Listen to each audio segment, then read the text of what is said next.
Now, in this entire discussion of last 30 minutes, I've heard three tracks. One, about bond. Second is the Congress playing victim card that they have been frozen with funds. And third is the entire mechanism of funding is flawed. So let me first address the Congress part. Now, what are you supposed to do? You're supposed to file a return. Even if you don't have income, you're supposed to file a zero return. If you have some income, you have some way of receipts of money, you're supposed to declare what is the way you have got the money. If there is a surplus or a profit, you are supposed to pay the tax. You don't do that. You don't do that because you think that you're the oldest party who can touch you. And when you get notice, you overlook that notice. When the notice is served with supplementary notice, you yet overlook that. And then you say, I've been victimized. When did the first notice come to you? You have to tell to the people. 7 years. All these 7 years, this mother and the son, they were quiet, enjoying what they had earned in their era very nicely. Now, after 7 years, when they exhausted all their remedies and the funds got fridged, they cry for the democracy is in danger. Are the citizens of this country fools? When was the first notice been served to Congress? Why didn't the Congress submit their returns? What is the reason they have not submitted the returns? Why didn't they pay the tax? Whether the tax was 1 rupee or whether the tax was 100 crore rupees. I don't know, but they should have paid that. What was the reason they were holding it? A. So Congress should not play this victim. Number two, when you are about to be defeated, when the defeat is unavoidable, then you start playing the victim card. EVMs are not good. Then you start playing the victim card. Then the tax has freezed. The taxman has freezed my accounts. Now let me come to the bond part. In the bond part, Barkha ji, Bharatiya Janata Party got more than 6,900 crore rupees as per your records. I don't have the records. But Congress got more than 1,300 crore rupees. Why did they receive this money? If this money was tainted, they should not have received it. Now let me tell your audience, Bharatiya Janata Party got more than 37.36% of the votes casted in 2019, whereas Congress only got 19.49% of the votes. If the corporates were aware that this party has not got the mandate, they do not even half the mandate of Bharatiya Janata Party, why would they donate the money? Was this a quid pro quo of saying some past understanding? Was this because they wanted to do a quid pro for the future understanding? Why would somebody pay? A common man, somebody like me who has never been able to see 1 crore rupees in the life. What quid pro quo could they give if they're not in government? I mean, at state levels they can, but not at asking. Yeah. Let me complete my sentence. I'll make the meaning, Barkha ji. A person like me who has never seen a single crore rupees in one go, I won't donate 5 rupees to somebody if I'm sure that they are not going to win next 10 years. Why would this intelligent corporate CFOs and the CEOs and the MDs pay this money, which is more than 1,300 crore rupees, to a Congress which is absolutely hopeless right now? Absolutely hopeless Congress.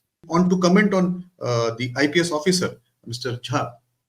The money was legal, sir. It was as per the law of the government.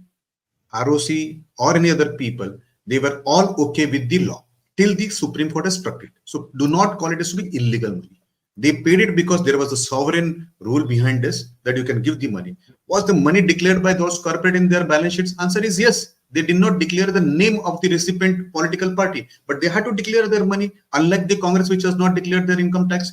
So they always declared that they have donated this money to some political party, which they did not tell. Just because they did not tell that, they have not become black money. Now, everybody has raised issues which are beyond the discussion. Let me also raise one more issue, Barkha. When I hear Supreme Court talking about transparency and especially coming up and striking down some sovereign law, I am very happy that the Supreme Court is really powerful, which can go against this government. I only request through your channel to Supreme Court, let there be a transparency and appointment of the judges also. I rest my case here. The gentleman from the Congress is very learned and I'm sure he will help me to understand more. A very sharp guy. All these months, Rahul Gandhi ji was taking name of two big companies, two big conglomerates. Adani Ambani का पैसा कितना पैसा दिया किसको देख लीजिए उन्होंने लोग भी तो देखते हैं कोतरोची ने क्या दिया था ये भी बता दीजिए बस इतना छोटा सा रिक्वेस्ट है तो there is a old saying sir चोर मचाए शोर. I see the point that you're making, and before I give Mohan and Ashwani ji a quick last word, Vinit ji, अब एक कंपनी उठाते हैं quick supply, right, one of the companies, या एक दूसरी है मदन लाल प्राइवेट लिमिटेड. अगर आप इनकी प्रॉफिट एंड लॉस स्टेटमेंट्स देखें, and I think we have both of these slides somewhere, तो इनकी इनकी प्रॉफिट एंड लॉस स्टेटमेंट्स में in quick supplies case there's a 22 crores profit but you're buying bonds worth 410 crores. In Madanlal Private Limited your company is in loss but you're buying bonds worth I think 180 crores. I'm just saying this from memory, so 1 crore 2 crores might be off. These are money is clearly coming from somewhere else. So if the idea of the bonds was to get rid of dodgy money, that hasn't happened. I can see Ashwani Mahajan's point that let's have a better version of bonds. But not all of this is kosher, right? Would you grant that? Well, this was discussed in the Supreme Court, and I'm sure there will be some solution which will come up. And also, people who have given money more than their income have to answer this. But let me address one thing which Honorable Mohanji said.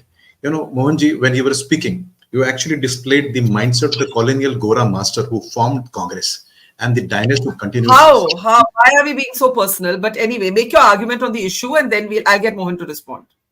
No, let me answer to this and why I'm saying so. I never used any in my earlier first conversation. I addressed him very respectfully, and whatever he said, I addressed him very specially.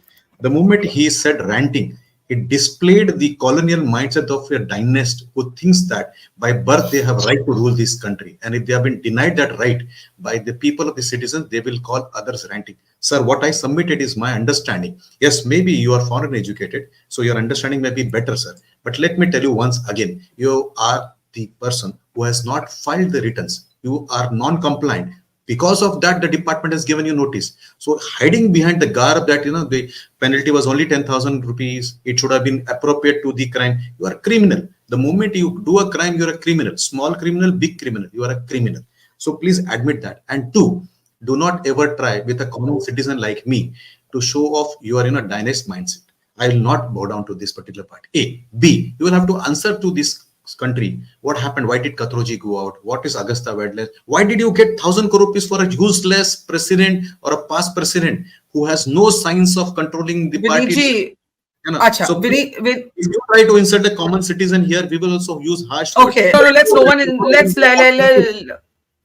insert anyone. That means let that us understandings which were there. So please, sir, one, never get personal, and never get personal like people like me who do not have anything to lose, even if you come in power. A. B. Tell us, why didn't you file the returns?